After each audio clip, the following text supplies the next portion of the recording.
12 بۆ 16 بێت تقریبا یعنی لە دەرەجە سارد بێت هەر باش نییە ینی بچێتە پشتی 16 باش نییە.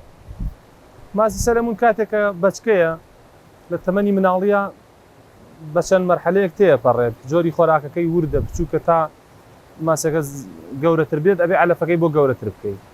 ئەبێ ماسی سەلەمون مانگە جارێک دوو جار جیا بکرێتەوە وردەکانیان لە گەورەکانیان وەسەتەکانی لە شوێنێکی جیاتر دابنێنە بەرەوەی بەشی یەکترە خۆن ئەوەی کە بچووکە بەجێمێنێت.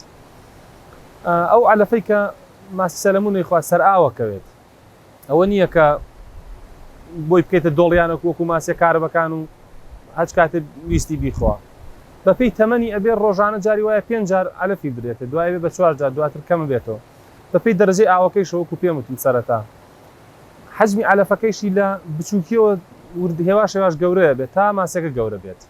تایبەتمەندیەکانی جیاوازترن لەگەڵ ئەو زۆر فەرقیان هەیە. ئاوەکەی ئەبێ سارد بێ بە کەش و هەواکەی لەبار بێ، حەوزەکەی بێ پیس نەبێت زوو بشۆردرێ بە تایبەت ئەو قەوزە و پیسی کە لە هاوین دروستیە کات و بە ئیزافەی پاشەڕۆکەی خۆی کە ئەلکێ پیایە ئەبێ ئەوەی پێوە نەبێت. لە ڕاستیە ئێمە بۆم ئەوەیش مانگێک جاری وایە 20 ڕۆژ جارێت مانگێک 2 جار حەوزەکەیان بۆ پاکەکەینەوە.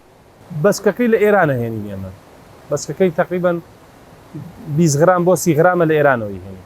ئەگەر ئاوەکەی لەبار بێت و خۆراکەی ینی وەکو پێویست بیدرێتێ ماسێکی 20 بۆ 50 غرام تقریباً 16 مانگی پێچێت تا بێتە کیلۆنی و بەرەوسەر کیلۆنی و بەرەوسەر ئەوەی پێچێت تا گەورە بێت. تەرچاوی ئاوەکەمان ئەمە چاو گیچەقانە تقریباً 500 متر لە خۆمانەوە دوورە.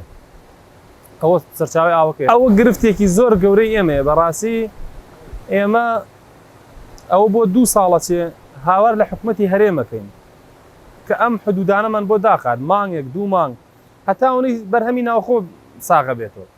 نەک هەر مشکلی بڵین پرۆژەکانی ئێمەیە کە سەلەمونە هەموو پرۆژەکانی تریش کە ماسی قاسم بەخێوەکەن کە ماسی کارە بەخێوەکەن ئەو مشکلیان هەیە بە تایبەتی کەیسە وڵاتی ئێران دراوەکەی دابەزیوە ئەو ماسی کەوێتە وڵاتی خۆمان زۆر بە هەرزانیت ئیتر خەڵک گوێی لەوە نییە ماسیەکە باشە باش نییە بەستویەتی مردووە نەمردووە. مهم ئەوەیە کە ماسیەتە بازاڕ و یەن لای منەڵێن کاکە کیلۆیە سەلەمون مال 4000 لە بازاڕ بینیوە لە وڵاتی ئێرانەوەیەت و وای کردو کە بازاڕی ئێمە زۆر هێواش بۆتە و ئەوە باوەڕکەن بەچکەی 2010 ئێمە تای سێژماوەتەوە. ئێمە وەکو پرۆژەی سەلەمون تقریباً 14 پرۆژەیە لە هەرێمی کوردستان ئەتوانین هەموو هەرێمی کوردستان دابینکەین بەڵکو عێراقیش بەبێ مشکیلە. بەرهەمی ساڵانەمان لەبەرەوەی کە تا ئیسە ئێمە نەمانتوانیوە ئەوەی کە ئەم حەوزەی ئێمە داوایەکە بەخێویکەین تا ئیسە بەخێومان نەکردوتیایە. بەڵام ئاوەکە و پرۆژەکە و احتیمالە بتوانین 40 بۆ 50 تەن بەرهەم بێنین لە ساڵەکە.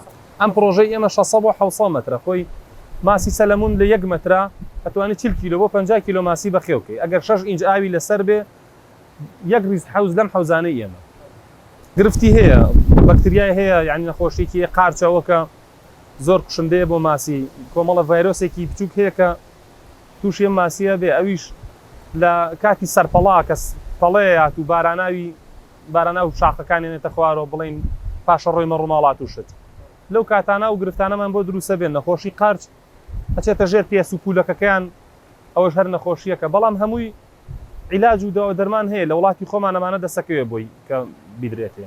ئێمە لە ڕاستیە داوامان لە حکومەت زۆرە داواکانمان تەواو نابن و قورسی ژنین بەڵکو واجبی خۆیەتی کە بیکا.